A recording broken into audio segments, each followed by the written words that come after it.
Dr. Vinita Bhargava, it's shocking, isn't it? One UNHCR report put the figure at 11 million babies who have been abandoned, but not enough babies are up for adoption. What is the reason?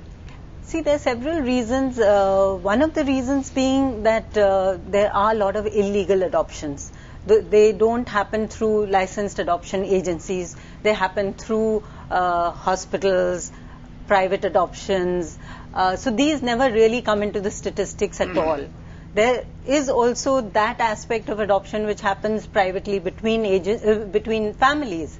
So that also doesn't come into the net of state adoptions. Right. So these are two of the reasons. The other reasons being that several children who languish in children's homes are not legally available for adoption because both their parents may not have relinquished their rights completely. Right.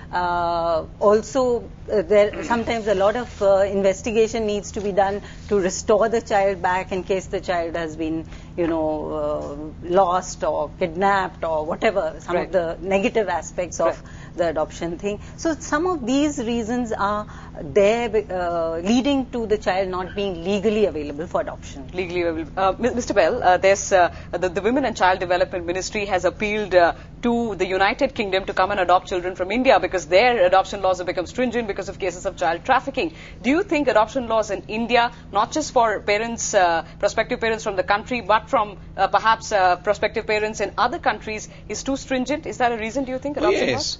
As far as the foreigners are concerned, they are they have to wait, and they are the last. First, children have to be given in adoption to Indians who are in India. Then the second category is NRIs.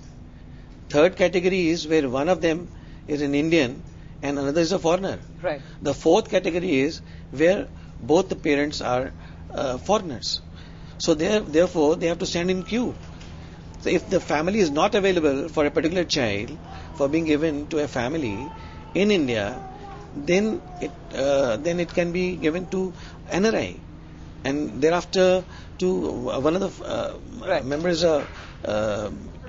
from Indian origin, right, and lastly the foreigners. Okay. So therefore, even if this invitation has been made, but for them the availability of children will be very difficult. But Dr. Bhargav, if adoption laws are made less stringent, isn't there a danger of perhaps erring on the other side? There are cases of child trafficking that do take place. We do not have a system like the United States, which has the Department of Child and Family Welfare, where there are tabs kept on families that adopt children.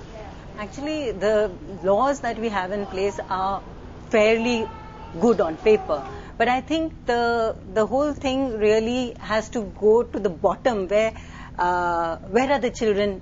We have to find out where the children are. We have to actually have database for, lost children, destitute children, children who are neglected, children who are available for adoption. If those aspects are really looked at, then the procedures, the laws are pretty much well in place. It's not really that. It's actually the availability of children and how they come into the adoption net which needs to be addressed. Right. Just closing comments. What do you think that the state needs to do in a case like this? We do know that it's totally falling off the radar of their list of priorities. Healthcare figures nowhere. It's not even 3% of the GDP. They've been talking about making it 3% of the GDP. Child welfare really is not a big issue. What do you think that the state urgently needs to do?